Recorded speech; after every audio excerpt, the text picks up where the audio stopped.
O estado de São Paulo já tem 19 casos de febre maculosa registrados em 2023 e desses 19 casos nós temos um total de 9 mortos. A última vítima registrada é uma moradora de Americana de 58 anos que morreu no último dia 8. O local da infecção ainda está sendo investigado.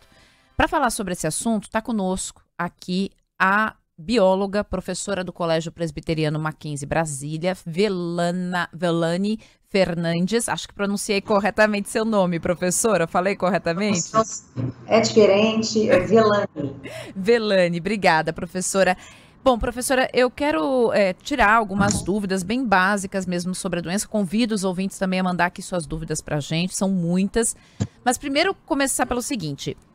Febre maculosa, a gente está ouvindo aqui que ela é transmitida pelo carrapato. Qualquer carrapato? Então, o que se fala, né, é que o carrapato estrela, que é um carrapato do gênero Amblyomma, é o carrapato mais específico nessa transmissão. Mas onde tem esse carrapato, tem outros, e é difícil a gente identificar, né, a diferença entre um e outro. Então, assim, tome cuidado com regiões que tem carrapato. Essa é a orientação. Pois é, porque eu brinquei aqui no ar, inclusive, eu digo, né, eu não sou bióloga que nem a senhora, eu vou olhar assim, esse é um estrela, é meio difícil. Exatamente. E os ouvintes perguntam isso assim, mas ele é sempre visível? Porque os ouvintes perguntaram isso, essas pessoas que foram infectadas, não viram que estavam com carrapato? É sempre perceptível? E aí teve uma ouvinte que disse, olha, eu fui infectada, e quando eles são pequenininhos, eu não vi, ela disse, eu não vi o carrapato em mim. Uhum. O carrapato é um bichinho, é um aracnídeo muito pequenininho, né? E quando ele caminha na nossa pele, ele fixa na pele e ali ele fica se alimentando do nosso sangue. Causa uma coceira, enfim, né? E se não tiver nada demais, é só a coceira mesmo. E muitas vezes passa despercebido, fica parecendo uma pinta, um sinal na sua pele, né? Então, assim, às vezes você não percebe o bichinho ali, entendeu? Então, não é uma coisa assim que necessariamente a gente vai observar. Então, pode passar despercebido mesmo. Oi, desculpa, eu não entendi. Não, pode passar despercebido mesmo, é isso? Pode. Às vezes ele pode estar assim nas costas. Você não vai encontrar, né? Então, você vai ter uma coceirinha ali, se você não ficar atento, vai passar batido. E que animais hospedam este carrapato estrela? A gente tem vários, né? Olha, cachorro pode ter, boi, vaca, cavalo, capivara. Esses animais que o ser humano tem muito contato, todos eles servem de hospedeiro para o carrapato, dando a esse carrapato o alimento que ele precisa, que é o sangue. Então, ele tá muito na convivência do ser humano, né? Ah, entendi. Daí a necessidade de cuidar desses animais, né? Tá. Agora, para evitar o contato com esse carrapato, o ser humano tem como fazer alguma coisa? Porque, por exemplo, essas pessoas, quando surgiram os 2 primeiros casos, né? Que foi um casal lá em Jundiaí, eles tinham ido numa festa, numa fazenda, e aí muita gente falou que talvez tenha sido no estacionamento da fazenda, que tem um gramado um pouco mais alto, que eles possam ter entrado em contato. Tem como o ser humano evitar o contato com esse carrapato? Tem como você reduzir as chances, né? Se você estiver numa região onde o carrapato está ali, a chance é grande. Então, se você mexe com o animal, a chance é grande. E aí, o que você vai fazer? Se você vai para uma fazenda, você vê todas essas pessoas que foram acometidas nos últimos casos, elas participaram de um evento numa determinada fazenda, numa região onde o carrapato, a população desse carrapato deve ter saído do controle, né? Então, você vai para uma região dessa, o que você tem que fazer? Vestir roupa com maior proteção, proteger calça comprida, blusa de manga comprida, bota, o sapato proteger bem os pés, né? E ficar em alerta. Eu acho que a grande questão é quando a gente começa a discutir um assunto, a gente começa a ficar em alerta em relação a ele. E aí a gente começa a ficar mais sensível aos sinais que às vezes passariam batido numa outra situação, né? Então, assim, você vai num evento na zona rural, por exemplo, você se protege com a roupa mais adequada, você evita, de repente, uma região onde tem mais vegetação alta, evita contato com o animal, E depois que você sai do evento, você fica em alerta com a sua pele, você fica em alerta com os seus sintomas. Então, tudo isso minimiza a chance de você ter a doença e ter o sintoma grave da doença. Uma ouvinte está fazendo uma pergunta aqui, se esses animais que hospedam o carrapato, eles também podem ter febre maculosa? Pode sim. Então, por exemplo, tem alguns relatos que, porque um dos sintomas típicos da febre maculosa, que inclusive está descrito no nome, né, é a mancha que ele causa na pele, que a bactéria causa na pele. E ela pode causar essa mancha também no revestimento, no couro dos animais. E aí fica a mancha lá, né? Então, eles podem ter a doença também. Ah, isso é importante, até porque a ouvinte está falando aqui, ela está preocupada com o cachorro dela, que estava... Então, o bichinho... Tem que cuidar. A gente não pode esquecer que o carrapato é um parasita. Independente da bactéria que ele carregue, a gente tem que cuidar para não ter esse parasita se alimentando desse tecido vivo, do hospedeiro. Repelente que a gente passa na pele, ele faz algum efeito contra o carrapato? Tem algumas substâncias que são não é repelente propriamente, não. Tem um repelente específico para carrapato. Não é qualquer um, então? Não é. E a roupa por cima. Ah, sim, ok. Tem que usar o repelente específico e mais a roupa. Ok, a barreira física, no caso. Sim. Tem gente falando em castrar capivara. Isso teria algum efeito? Veja, castrar capivara, a gente reduz a população de capivara. Se a capivara é um hospedeiro do carrapato, você tem aí um efeito. Mas hoje, por exemplo, né, uma das vacinas que estão sendo pesquisadas pensa em controle populacional do carrapato. É muito mais interessante a gente controlar o carrapato do que a capivara, até porque a capivara não é o único hospedeiro do carrapato. Então você reduz a capivara, mas o nosso rebanho bovino é gigantesco. Se você não cuidar desse rebanho bovino, se você não reduzir a população do carrapato, ele vai continuar feliz da vida se alimentando aí do sangue de cavalo, vaca, boi, cachorro, né? Então, a capivara é um pedacinho só do problema, um pedacinho pequeno do problema. O Marcelo do Tabuão está perguntando o seguinte, a gente tem como saber por que a população desse carrapato teria saído do controle ou não? É uma pergunta...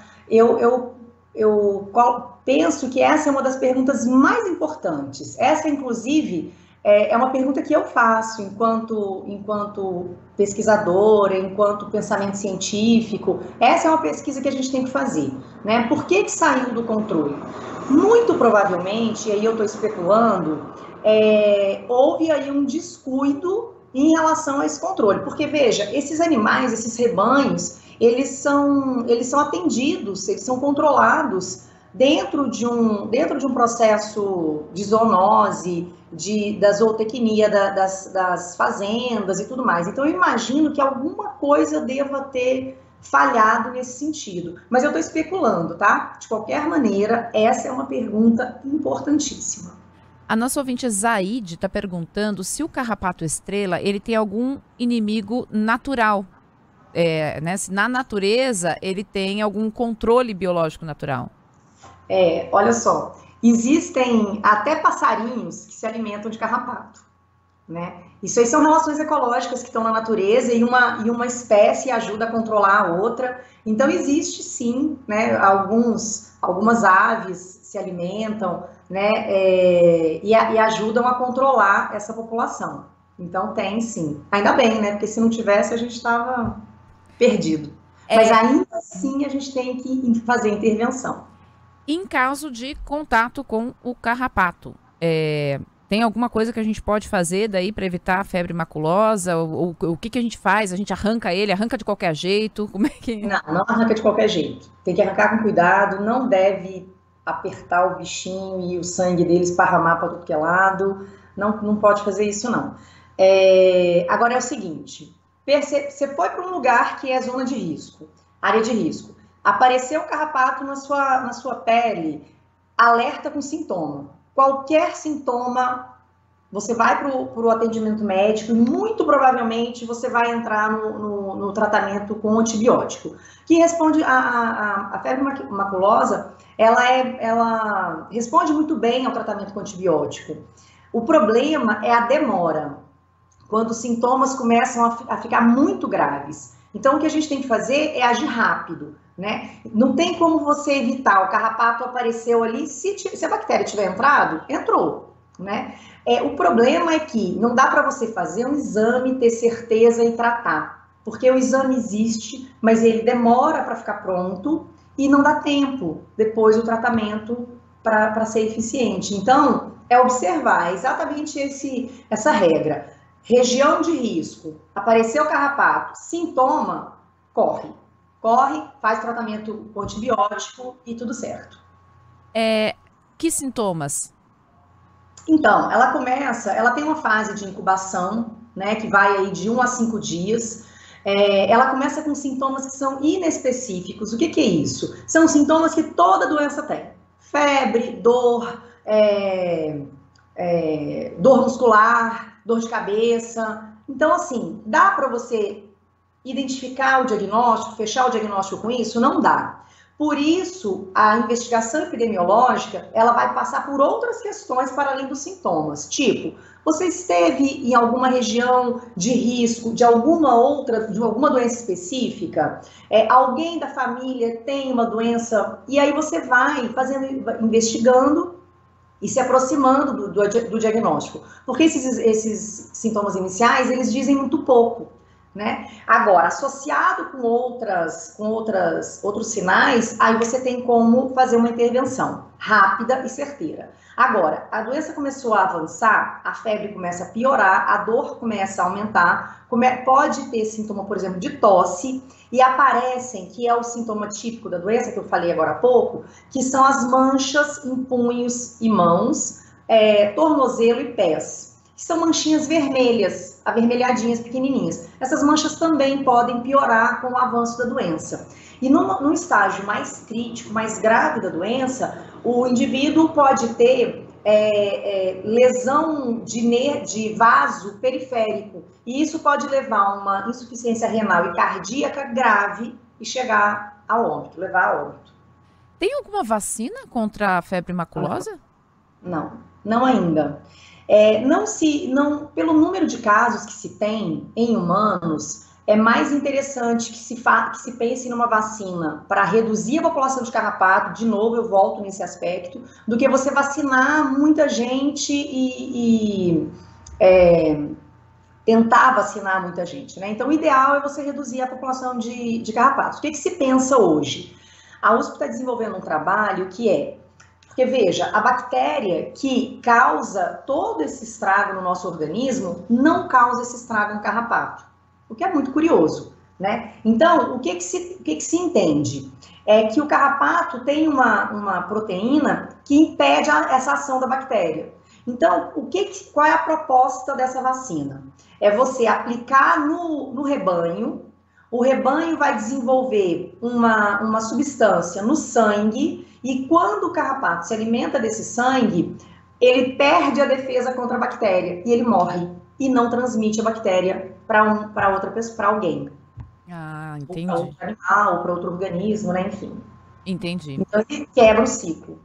Entendi. A febre maculosa, esse nome vem dessas manchas que ela... Da manchinha, da mácula. Da mácula, certo. Você disse que os animais, eles podem ser infectados com a febre maculosa e eles podem morrer também, assim como o ser humano. Sim, podem desenvolver a doença também. A mesma gravidade que desenvolve no ser humano se não tratados. Exato. Os ouvintes ainda estão fazendo perguntas aqui. Bom, aí você já respondeu. Tinha ouvinte que queria saber se o carrapato não morre com... Por que ele não morre com essa bactéria? Então, ele é resistente, ele não... Isso fez parte aí, né, do desenvolvimento dele. Porque se ele morresse, veja, a gente não estaria conversando aqui hoje, agora, sobre esse assunto. Porque ele não transmitiria. Uma coisa muito... Um senso muito comum é que carrapato só dá em lugar que é sujo. Ah, porque o lugar é sujo, não sei o quê. essa relação... Não. O carrapato, ele tá no mato, ele tá na grama. Então, por exemplo, quando você tem um cachorrinho pequenininho, novinho, uma das recomendações é não deixar o filhote circular livremente, porque ele vai ter carrapato e o carrapato é péssimo para ele, né? Ele está perdendo tecido vivo, ele está perdendo nutriente, enfim, né? Todo o desenvolvimento da saúde dele fica comprometida. Então, não se orienta se não se deixar o bichinho solto na grama, porque tem carrapato ali. Perfeito. Todo mundo ficou muito chocado com o número de óbitos da doença. E aí eu estava conversando essa semana com um infectologista e ele disse, bom, a letalidade aqui no Brasil ela é alta sim, mas é porque quando se chega a um serviço de saúde, já se chega num estado crítico, nem sempre os médicos sabem do que se trata, não se faz a relação da picada de carrapato com sintomas, né? Então, assim, a doença em si, a letalidade, ela até não seria alta se não fosse isso, professora? O que a gente tem que entender? Há uma resposta muito boa ao tratamento com antibiótico. Mas, quando a bactéria já chegou num nível de comprometimento, já provocou um nível de comprometimento muito grande ao organismo, mesmo que você mate a bactéria, debele a bactéria, o organismo está todo comprometido e em órgãos vitais. Por isso que quando a gente fala teve contato, fica em alerta, está todo mundo falando sobre o assunto, a gente fala dessa investigação epidemiológica, porque o sintoma por si só nos diz muito pouco. Então a gente precisa de outros elementos para poder fazer um tratamento certo, na hora certa, em tempo. Entendeu? Porque assim, se isso acontecer, se o tratamento acontecer na hora certa, dificilmente a pessoa vai evoluir para quadros mais complicados e muito menos vai a óbito. Agora, se esse tratamento não acontece, aí ela vai ter um comprometimento cardíaco renal que a chance de matar é muito grande, né? Muito embora o tratamento existisse. O nosso ouvinte aqui, Leandro, ele diz que ele tem uma propriedade rural, lá tem carrapatos, e ele quer saber assim, como é que eu faço para saber se é o estrela, o carrapato que tem lá? Uma pessoa... Leandro, olha só, você tem que pedir um profissional para ir olhar, né? Existe realmente um formato diferente, um tamanho diferente, né? E tem que olhar lá e comparar e fazer essa análise. Agora, independente de ser o estrela ou não, tem que combater. Porque mesmo que não seja estrela, mesmo que não esteja associado à Rickettsia, a bactéria da febre maculosa, ele tá consumindo o seu rebanho. Que outras doenças o carrapato transmite, professora? Olha, eu não vou saber te dizer agora, mas a mais grave para a gente é a febre maculosa. Certo. Uma ouvinte está perguntando o seguinte, que ela ficou com a impressão que as pessoas que a gente está relatando aqui, né, que foram infectadas, são visitantes da região. Mas não, mas na verdade tem pessoas da região que acabaram morrendo. Deixa eu ver se tem o nome da ouvinte aqui, ela não colocou o nome. O Adilson, nosso ouvinte. E aí ele perguntou, será que os moradores da região ficaram imunes a esses carrapatos? Poderia ser algum tipo de imunidade, porque moram ali na região e tal, e quem veio de fora que acabou né, sendo mais fragilizado, pode ser algum tipo de imunidade a esse carrapato? Não devemos contar com essa imunidade, tá? E aí, de novo, eu estou especulando. Eu imagino que pessoas que estejam, e assim, eu estou especulando mesmo, eu não sei se quem morreu era de fora ou era morador ali da região. Então, realmente, eu tô fazendo aqui um exercício epidemiológico, né, de análise epidemiológica. A gente tem que pensar que a pessoa que está inserida nesse contexto, ela tem um alerta maior, né? Então, a pessoa que vai ali para a fazenda, fazer um turismo rural, ou vai para um show, ou vai para uma festa, e que não é do costume estar ali, né? Então, ela está muito mais distante dessa realidade, e claro, fica muito menos alerta mesmo a essas questões, né? Então, fica muito mais vulnerável. O conhecimento é uma proteção, sempre.